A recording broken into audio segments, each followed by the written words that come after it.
I didn't know, I'm gonna be real with you, I had never watched a Grammy Award until I got nominated with Kendrick for Complexion.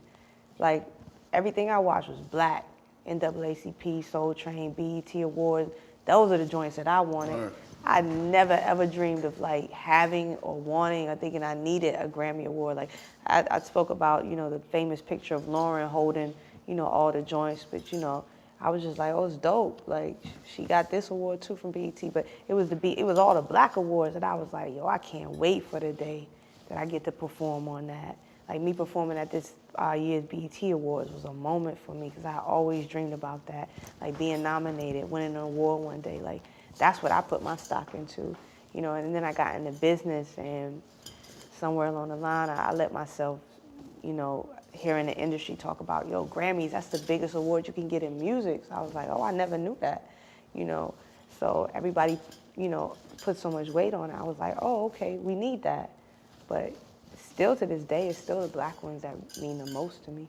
Yeah, even when you talk about Lauren, I think about Outkast when they won. I never thought the Grammys were cool because Yeah. they get. Well, no, I never thought Lauren was cool because she had a Grammy. Right. I thought the Grammys were cool because 'Cause they were acknowledging Lauren. Lauren's still gonna be cool. That just make Without y'all a corny doubt. motherfuckers look cool. Exactly, and that's how I looked at it too. Like, I'm looking back like, can we bring the Source Wars back? Like, Right. those were the moments for me. Right. Like, it's just the black ones were the ones that I gave, and still to this day, still give the weight to. But for me, it was just the Grammys were the first one to acknowledge me in that way. So it was just like, oh, okay. This feels good. Like, this is the highest height of music for the industry, and I'm acknowledged. I was like, oh. Yeah. And what it did for my career, I was like, oh, okay, And even for my own people, it validated me in a way. So I was like, bet, But it's still the black ones that I care the most about.